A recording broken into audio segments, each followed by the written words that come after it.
Wow, what a fantastic crowd. Thank you, Edmonton. Thank you for being here. Thank you for making yourself a positive part of the most important decision that this country is going to make in decades. Canada right now needs change more desperately than it perhaps ever has. And it needs someone to lead that change, my friends. As someone who had the honor of serving as your Prime Minister, I know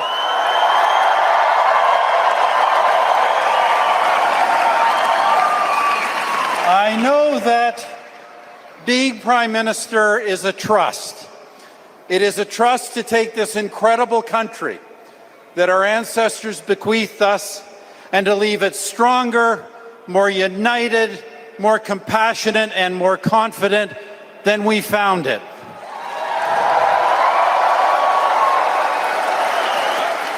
That's what we did, my friends, but that is not the story of the past decade, and that has got to change for Canada.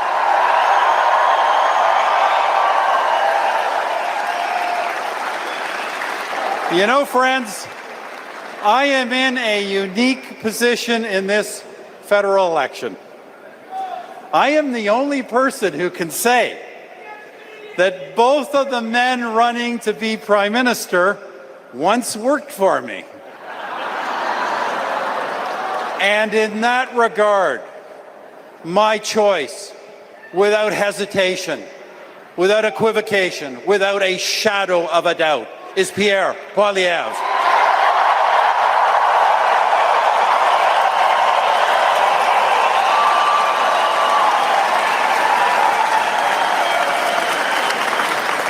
I have known Pierre Poilievre for a quarter of a century. Since he was a very young man, the first time I met him, I could see that he was smart, articulate, possessing tremendous passion for our country and strong convictions about sound public policy. In 2004, during the time of my leadership, Pierre's parliamentary career began. He went progressively from a backbench MP to a parliamentary secretary, to a junior cabinet minister, to a senior cabinet minister, and of course, to party leader. And in all of those roles, he worked, he fought, and he learned. Because it is not just that Pierre excelled in all of those roles. In all of them, he grew. He got better and better.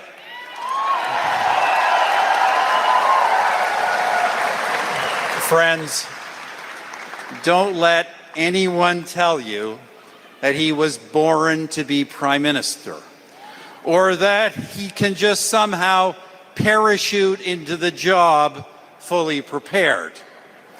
Political experience, elected, accountable political experience, and the capacity for growth with that political experience, that is what Pierre has demonstrated for 2 decades, and that is the single most important characteristic a Prime Minister needs.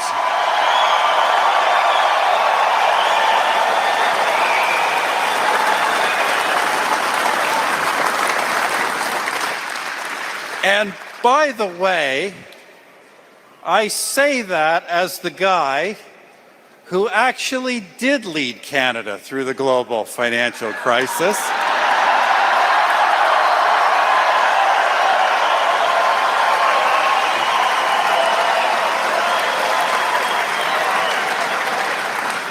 I hear there's someone else claiming it was him.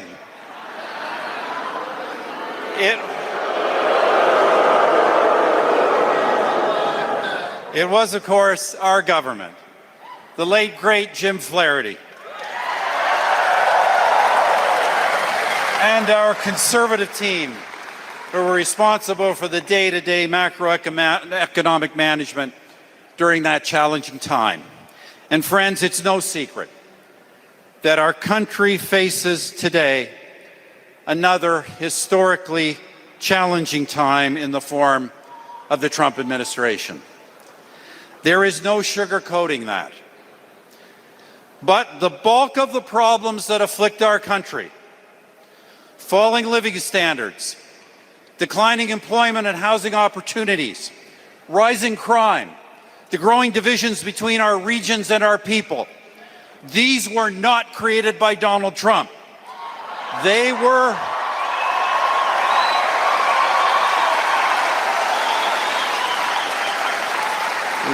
created by the policies of 3 Liberal terms, policies that the present Prime Minister supported and wants a 4th Liberal term to continue.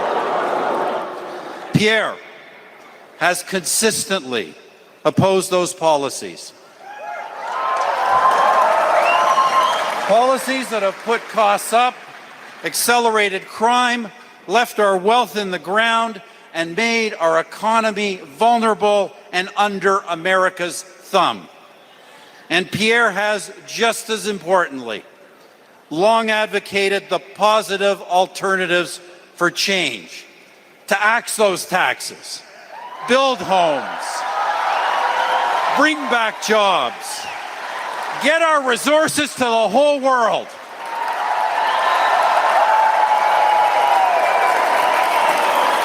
And stand up to Washington from a position of strength.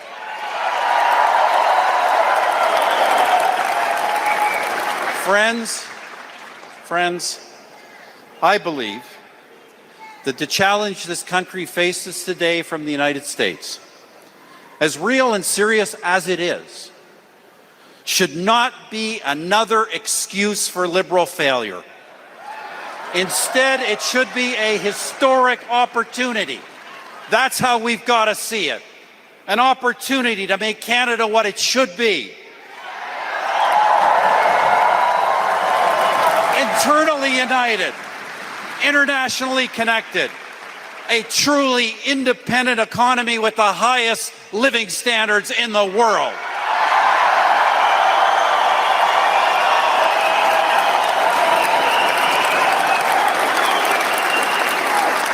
And with those benefits enjoyed not just by protected elites, but by all the people of this country in every region of this country.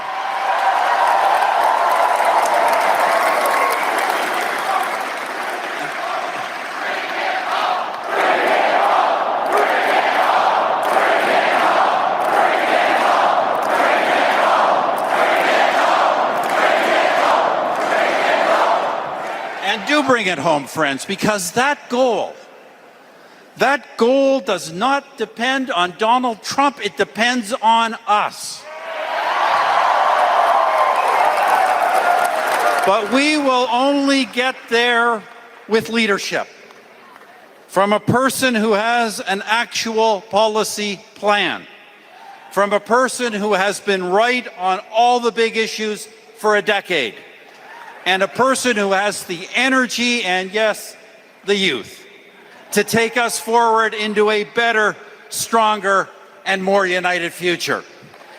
That person has been my colleague, he is my friend, he is our leader, and he is the next Prime Minister of Canada, Pierre Poilievre, and Anna.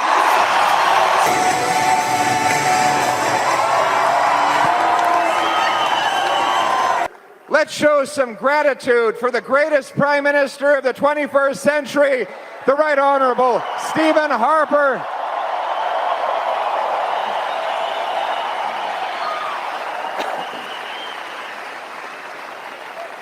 Prime Minister, it is an incredible honor to have you here on this stage. It was a little surreal, I have to confess. I remember when I met then economist Stephen Harper a quarter of a century ago, before he was even back in Parliament and running for leader. And then I remember serving with him for all those years as he took us through the tumultuous times of the war in Afghanistan, the great global recession. Always and everywhere, he was solid, competent, honest, decent, down to earth, a man who could, in the words of Kipling, walk with kings but never lose his common touch. He is the greatest mentor I could ever ask for.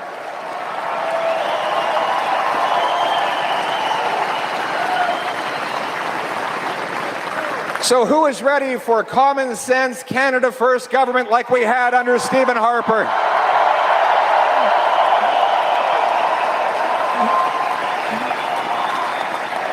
And to be back in my home province, here in Alberta.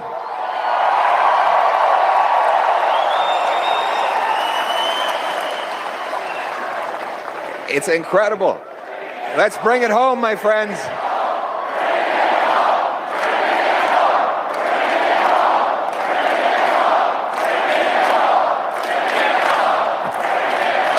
Look, this has got to be the biggest political gathering of the 21st century. Look, it is.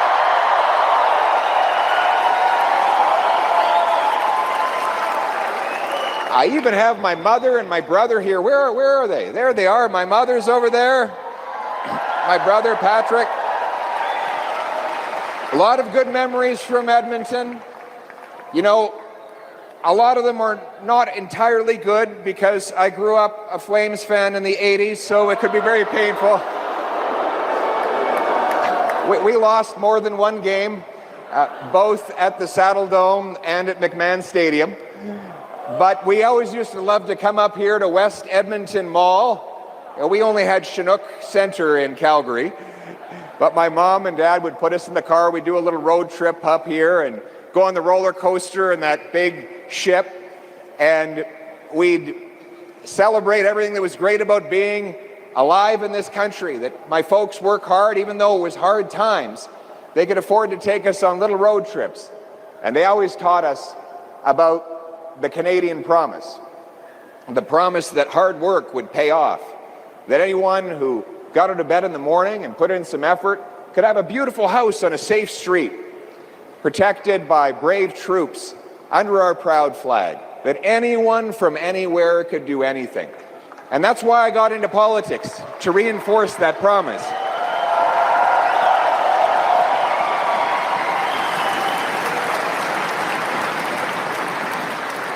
And in our time in government with Prime Minister Harper, we did. We left the country richer, stronger, and safer. Let's just take a moment and go back 10 years. 10 years ago, inflation was rock bottom, so were interest rates. Taxes were falling faster than at any time in our history. The budget was balanced, and crime had fallen by 25% because we locked up the worst criminals and left law-abiding hunters and sport shooters to enjoy their property.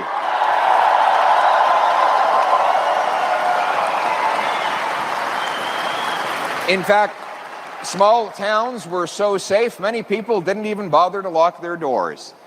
Housing cost half of what it does today. I would know, I was the housing minister at the time. And you could rent the average apartment for under $1,000 a month. Take-home pay had gone up 10% above and beyond inflation and interest rates and taxes. The New York Times had just declared that Canada had the richest middle class in the world. Yes, when this Liberal government first took office, Canada was the richest and safest country anywhere around. We were a beautiful place to live with boundless opportunity. And yet, a decade later, what do we see when we look around us? Inflation, already having hit a 40-year high, is now once again on the rise. Housing costs have more than doubled after Liberals promised to lower them. Canadian homes now cost 50% more than they do in the United States, and you can actually buy a castle in Sweden for a lower price than a house in Kitchener today.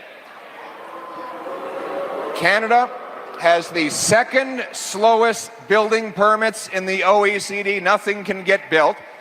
We're very hard on entrepreneurs and law-abiding hunters under this Liberal government, but very easy on criminals who shoot up our streets and have doubled gun crime across this country. The economy is shrinking. It is smaller today in per capita terms than it was a decade ago. We have lost $500 billion of net investment flowing out of our country into the welcoming arms of the United States. My friends, this is the lost Liberal decade, and the choice in this election is whether we are going to allow a fourth term of rising costs and crime and a falling economy, or whether it is time for a new Conservative government that will put Canada first for a change. Now, the Liberals are trying to pull a fast one. They have a very simple strategy in this election. And here's what it is. Make you forget about the last 10 years. Everything they do will be about bringing collective amnesia of all the damage they've done. The first trick they've tried is replacing Justin Trudeau with his economic advisor and a hand-picked successor, Mark Carney.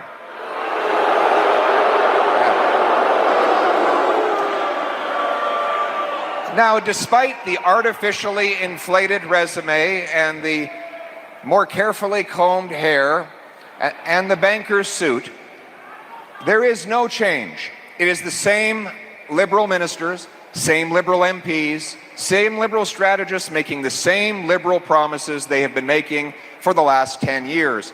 We know the results. Mark Carney has spent the last 2 months taking for credit for things he did not do, but refusing to take responsibility for the things he actually did. He was Justin Trudeau's economic advisor for the last 5 years, during which time he supported not only keeping the carbon tax, but hiking the tax. He opposed the Northern Gateway Pipeline in testimony before a parliamentary committee. He opposed that pipeline while profiting off of foreign pipelines himself. You know, it is no wonder that Donald Trump says he wants Mark Carney and the Liberals to stay in power, because he knows that as long as the Liberals are there, Canada's economy will be weak and reliant on the Americans. But guess what? Donald Trump doesn't get to choose our next Prime Minister. Canadians do, and they're going to vote for a change.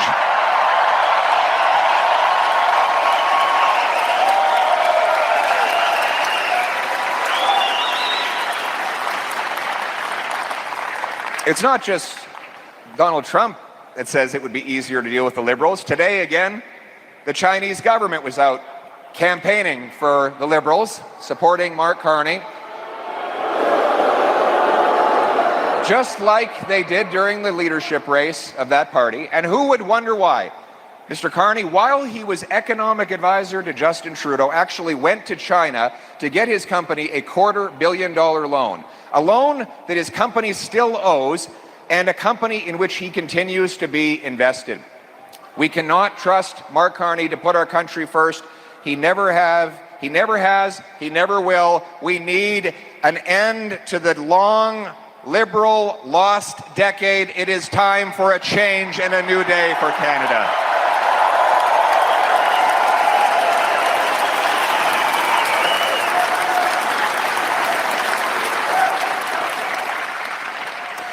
We're going to take back control of our economic lives. You know, we've all been chanting, "Bring it home" today. That term, that expression has very real meaning. One, we're going to bring home our production and paychecks from abroad. And two, you are going to bring home more of your hard-earned paycheck.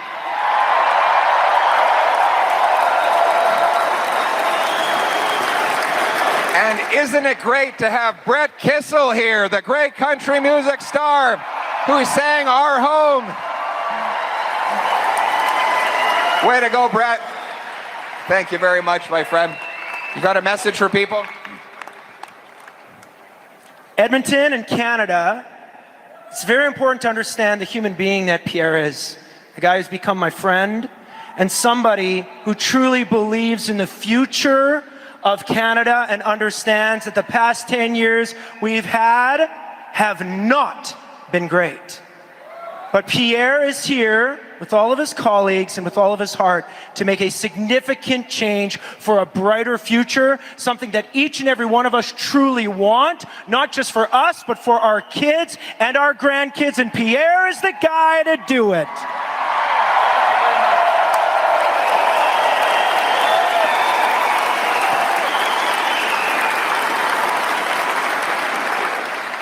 And our Bring It Home plan starts with a big patriotic tax cut on work, investment, energy, and home building. We will lead the charge to reward hard work by cutting income tax by 15% for the average worker and senior.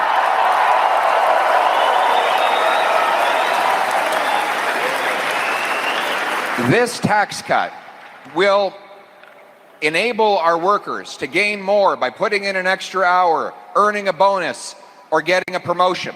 It will allow our families to spend more money at our local businesses, giving us a boost at a time when our economy is weak and under attack. And it will ensure that dollars are left in the hands of the person who earned them instead of in the hands of the politician who taxed them.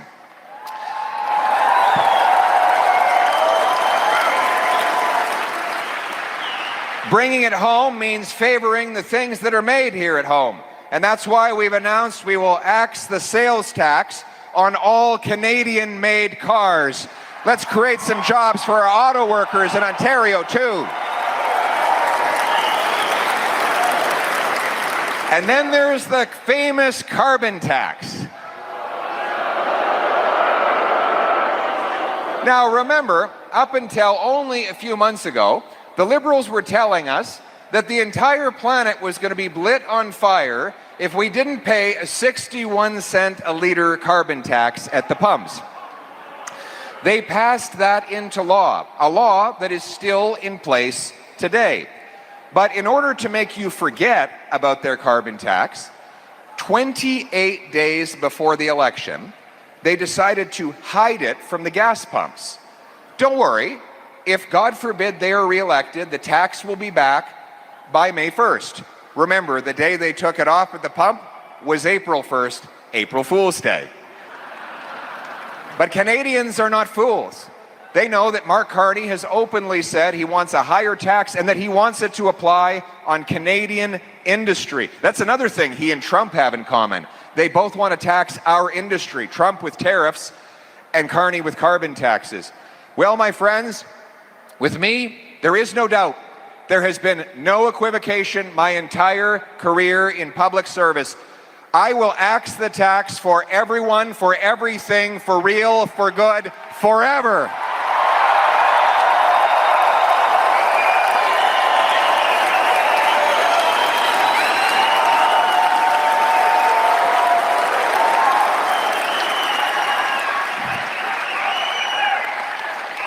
And then there's the tax on our investment. Canadian workers only get 55 cents of investment for every dollar an American worker gets. That's why we generate in Canada $50 an hour worked. You take our GDP, divide it by the number of hours we work, it works out to $50 in US. In America, it's $83. So they're making more than 50% above what we make in an hour worked. Why is that? We have better workers than they do. Our workers work harder, but they don't get the tools and technology because we punish investment in this country. Recently, the Liberals tried to raise the capital gains tax to punish our entrepreneurs. We need to do exactly the opposite.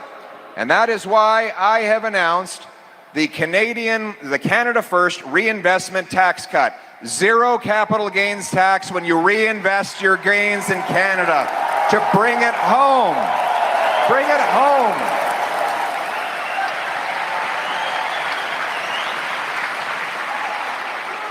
And then there's the worst tax of all, the inflation tax. Now, inflation tax is when the government doesn't want you to know they're taking your money, So instead of passing a law to raise your burden out in the open, they just print more money to fund their irresponsible spending. This floods the economy with cheap cash. So in a 4-year period, while Mark Carney was the economic advisor to Justin Trudeau, the money supply grew from $1.8 trillion to $2.5 trillion, a 40% increase in the amount of bills, coins, and bank deposits, during which time the real economy grew by 4%. So the money grew 10 times faster than the stuff that money buys. If you have an economy with 10 apples and $10, it's $1 an apple. Double the dollars to 20, but still have 10 apples, you're not twice as rich. It's just each apple now costs twice as much. That's inflation. Now, it's great news if you work for Brookfield, right? Because that inflation, according to the CEO of Brookfield and best buddy of Mark Carney, that inflation allowed them to raise rent on tenants, allowed their assets to be artificially inflated, allowed them to fill their pockets by sitting on their big assets. Meanwhile, the working class wage and the senior's pension gets chewed up. It's not that things cost more, it's that your money is worth less. It is a transfer of wealth from the have-nots to the have-yachts. And it is the worst kind of tax possible. When I am Prime Minister, we will cut back on the spending that causes inflation in the first place.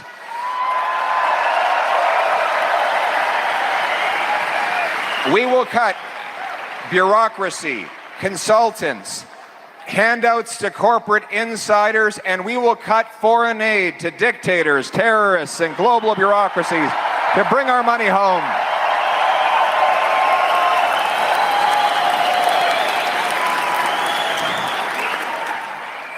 And we'll bring in a common sense law. My mother is here. She used to have those coupon books. Did you ever have those? Anybody have those? Remember when you used to sell those coupon books?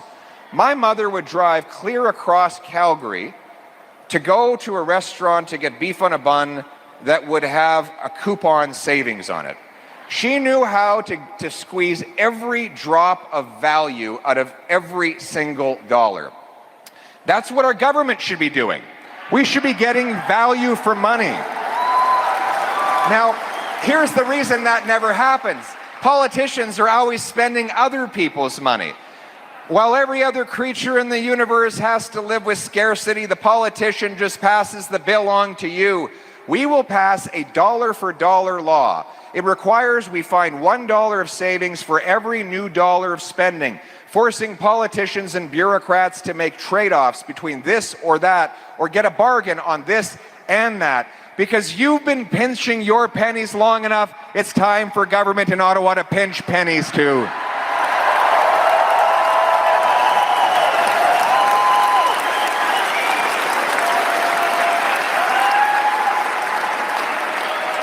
By the way, this was another case of something that Mark Carney got dead wrong. He was asked in 2021, 4 years ago, as a former central banker, are you worried about inflation? He said, no, I'm worried that prices might actually go down. He then said, but he hoped there would be inflation because he thought that would be very good. Well, just like on the carbon tax where Mark Carney was wrong, just like on blocking pipelines where he was wrong, printing money and causing inflation did more damage on every single issue economic of our time. Mark Carney has been wrong. He is wrong in the past and he is wrong for our future.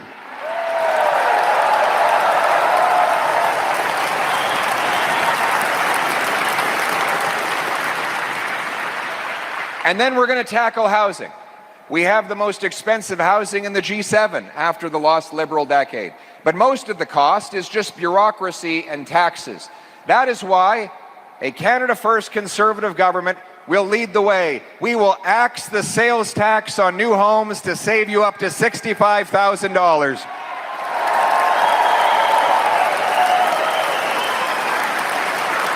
We will incentivize municipalities to speed up permits, free up land, and cut development taxes. We'll sell off 6,000 federal buildings and thousands of acres of federal land to build, build, build. And you know something? It warms my heart to think of the beautiful family rolling up in their U-Haul to move into their wonderful new home in the former headquarters of the CBC.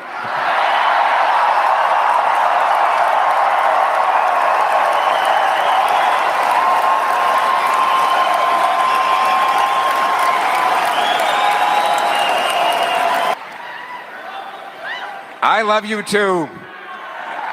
I love you. I love you. I love this province. I think it's, we got to talk to a scientist or something, but I swear the sky is actually bigger in Alberta. I think it is. There's got to be an explanation. But that's why it feels like there's boundless potential in this province, and there is for this whole country. But we have to bring home our jobs to make it happen. And that starts by repealing the No Development Law C-69 to build pipelines, mines, and everything else.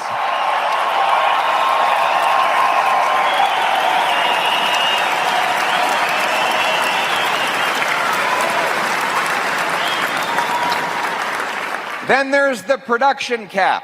Liberals want to cap energy production in Canada, while the Americans, the Venezuelans, the Saudi Arabians, the Russians increasingly dominate the global energy market.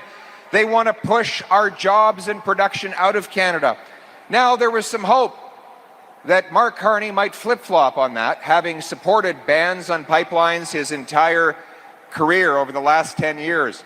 But he confirmed just last week that if he is re-elected as Prime Minister, he will keep the anti-development law C-69, he will keep the production cap, and in his words, he will keep 80% of Canada's oil in the ground.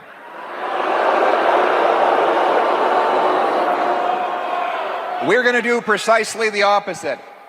A common sense, Canada First government will repeal the production cap, remove C-69, and commit to the aim of approving major projects in under 6 months. Bring it home.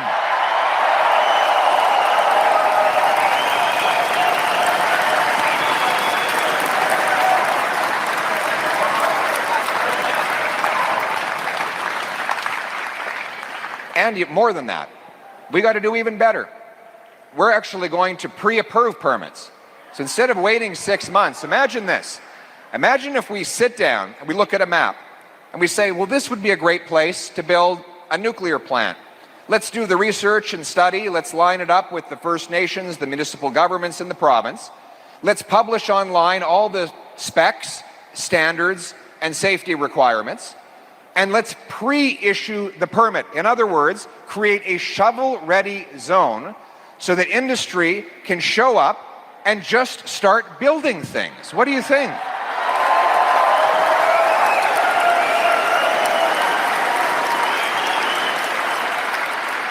We have incredible potential.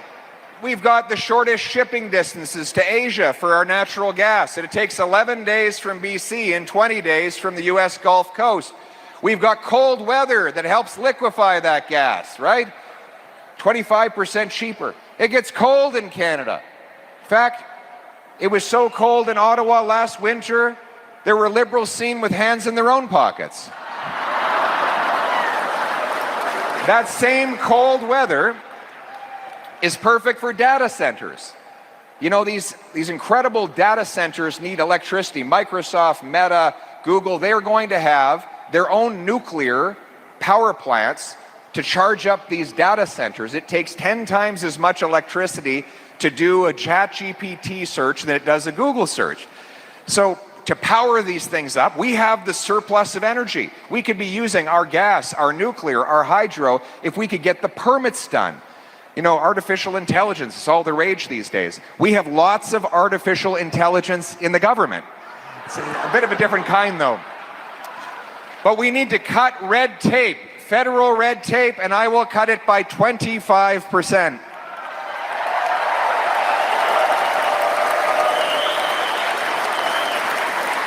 And every time a new regulation comes in, we will be required by law to get rid of 2 previous regulations. So the state and the power in Ottawa is always diminishing. We're going to unlock the potential of our Western energy-producing provinces. And when I become Prime Minister, the era of Liberals telling the West to pay up and shut up will be over forever.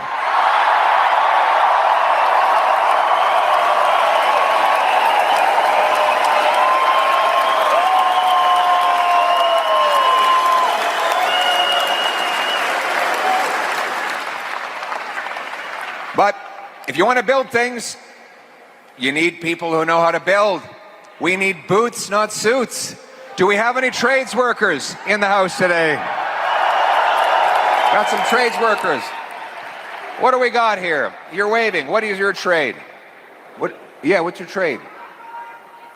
Mechanical insulator. Very important trade. What else do we got here? What do we got? This guy here. Plumber. Yeah, you certainly know when you miss a plumber when you don't have one, right? What do we got over here? A welder? Excellent. Guy joins metals. Give it up for the trades workers.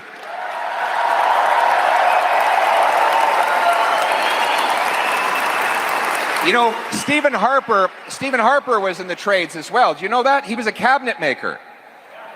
He had a really good cabinet, way better than the Liberal cabinet. And we're going to have another great cabinet after the election. But I want to acknowledge a great union leader fighting for the Boilermakers. We have Arnie Stadnik. Thank you for your support, Arnie.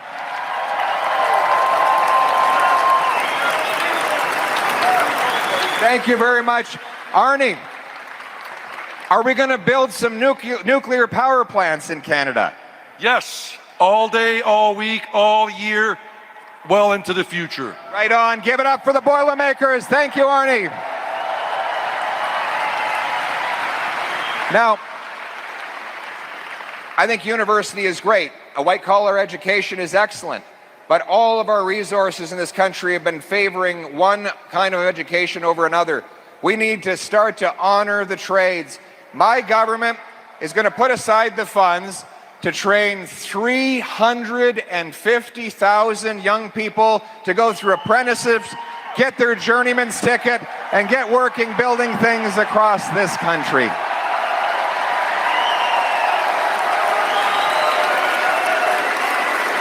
Boots, not suits. We will bring back Stephen Harper's $4,000 apprenticeship grant that the Liberals recently canceled. And I will be giving a big, beautiful present to every high school principal. I know education is provincial, but there's nothing in the Constitution that says a Prime Minister can't give a present to a principal. It's going to be a box about the size of this stage.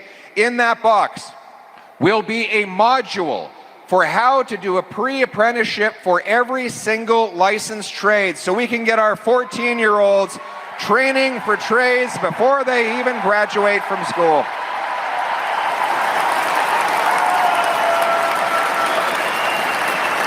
And I need your help, Arnie. We're going to need these amazing union training halls to get our young people started, getting them a trade. I tell all young people, get a trade, you will always have a job. And we want you to have that job in a safe neighborhood. And so we are going to stop the crime. We're going to stop the crime.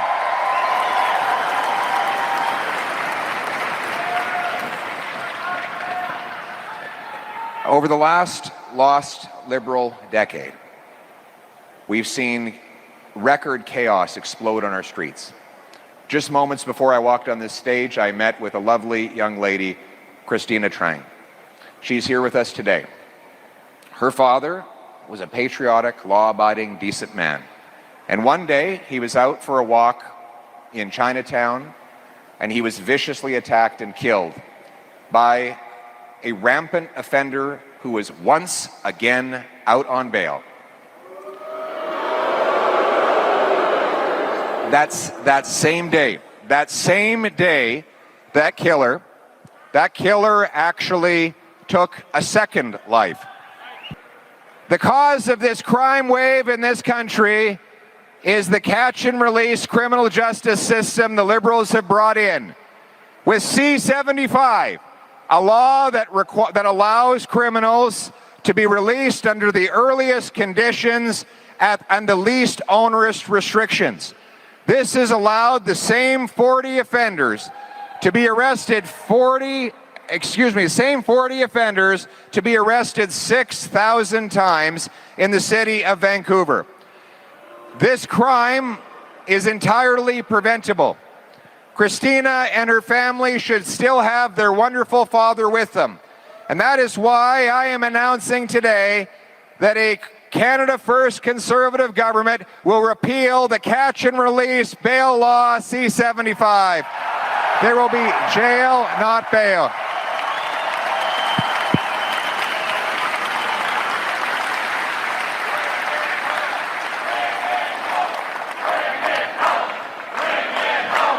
But we won't stop there. But we won't stop there. My friends, we will not stop there. Then there's the house arrest law, C-5, which allows the same repeat violent offenders to serve their sentences in the comfort of their living room. We're talking about car thieves who can sit there playing Grand Theft Auto at their home after they've been caught stealing cars for the 100th time.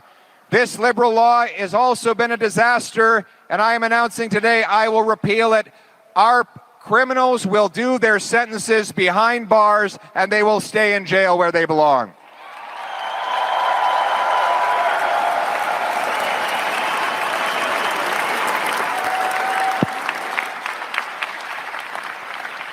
And then there's the drugs. We've been afflicted by a fentanyl crisis that has taken 50,000 of our loved ones. Just recently, I received a letter from a man who told me the touching story about how he held the hand of his wife when she gave birth to their son, and then 25 years later, he held her hand again as a police officer revealed the news on their doorstep that their little boy had died of a drug overdose. The rampant spread of fentanyl has been deadly, and we can stop it. We know how to stop it. We first of all have to treat the mass traffickers and producers of this drug like the murderers that they are, and we will be giving them life sentences behind bars.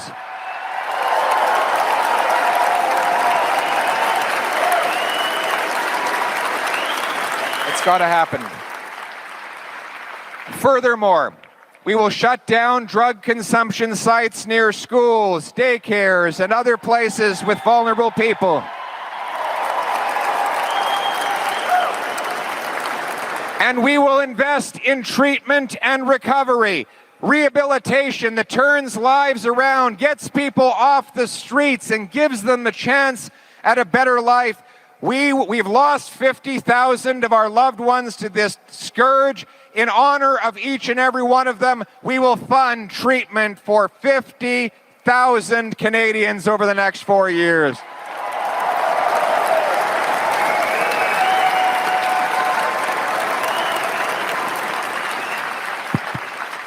And then there's the guns.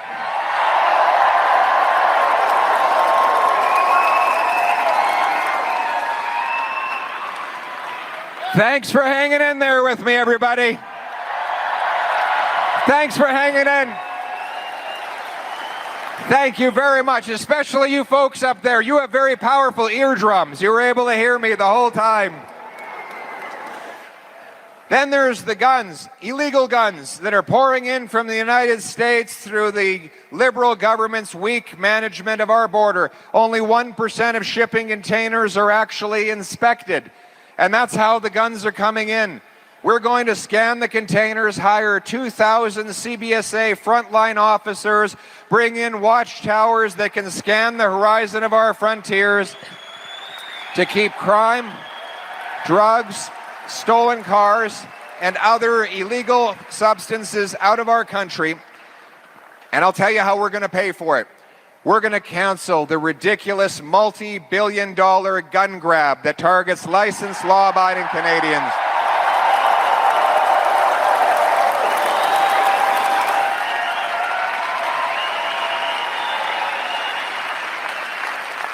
The Liberals will ban every single hunting rifle in this country. Spread the message far and wide. The Liberals want to ban your hunting rifle. Do you think it's a good idea?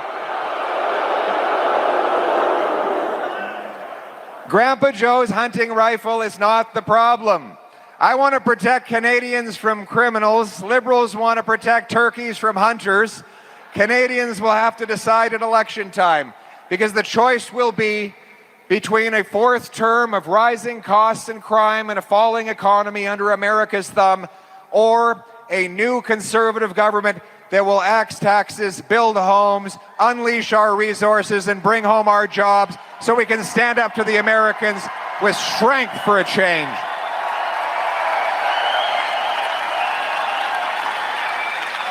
And strength. Strength means that we must rebuild Canada's military, the Canadian forces. Do we have any veterans here in the House today? Give it up for our veterans. Thank you. Thank you for your service. What an incredible honor. There he is. Look at this fellow here. He has D-Day on. Good to see you, sir. Where did you serve? In the Canadian Navy in the Second World War and D-Day. A round of applause. Bless you, my friend.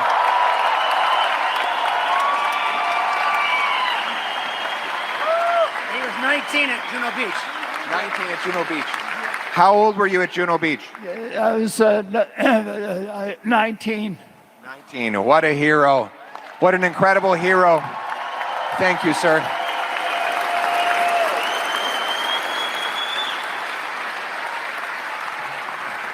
We have to make this a country that is worthy of that hero's sacrifice, don't we? Give him a round.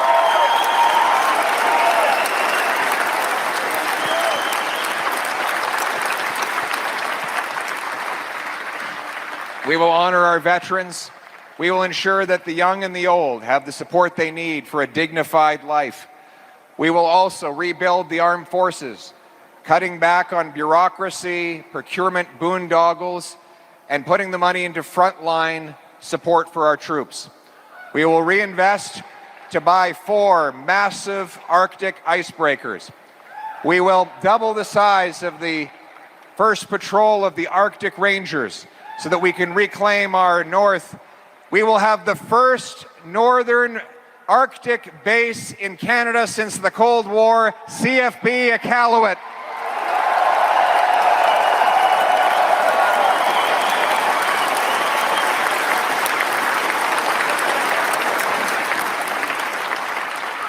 And as my wife just reminded me, our soldiers, sailors, and airmen will be guided by a warrior culture, not a woke culture.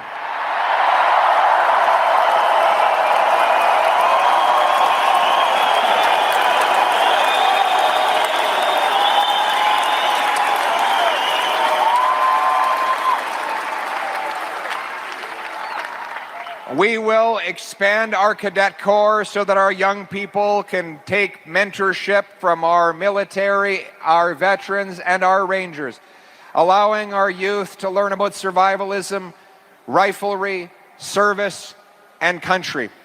We will unite around common purpose, common values, common history, and our common commitment to the Canadian promise. We will fix the immigration system the Liberals have broken by rejecting the Radical Century initiative that proposes to triple the population to 100 million. And instead, while we welcome immigrants and we had the best immigration system in the world under Stephen Harper, we want to ensure that never again does our population grow faster than our housing stock, our jobs, and our health care.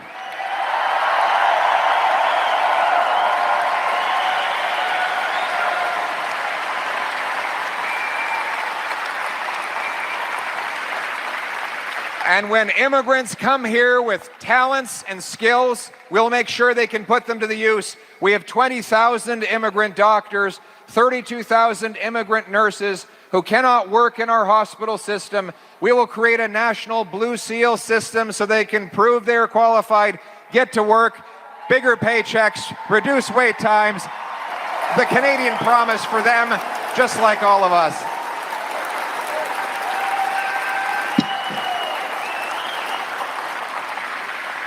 And we will unite our country around our history. There will be no more tearing down our statues. We will honor our past. Addressing the wrongs of the past is not about tearing down our history. It is about building it up. Let's build new statues to other heroes that have yet to be celebrated. Let's ensure that everyone can be celebrated as part of this great Canadian family. Let's put Terry Fox, the famous 5, and our soldiers back in the passport.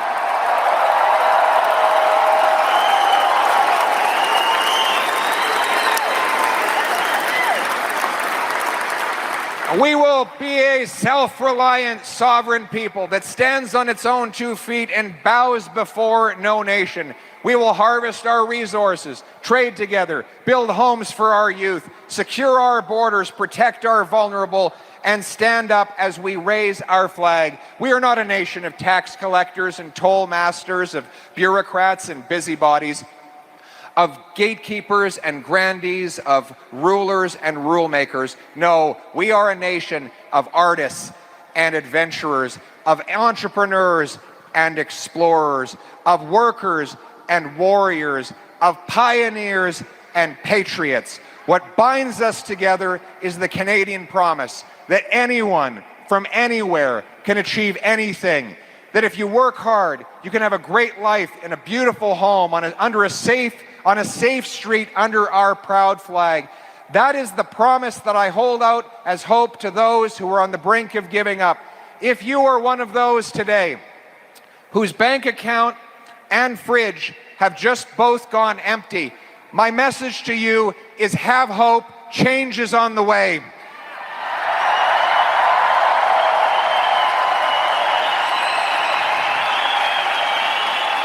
If you are an auto worker or an energy worker worried about losing your job, have hope. Change is on the way for you too. If you are addicted to drugs but determined to turn your life around and looking for a place to get help, you are not alone. Have hope. Hang on. Help is on the way for you too. We are going to bind this nation together. A united people committed to our promise and expanding it to all under our proud flag. Canada first. Let's bring it home.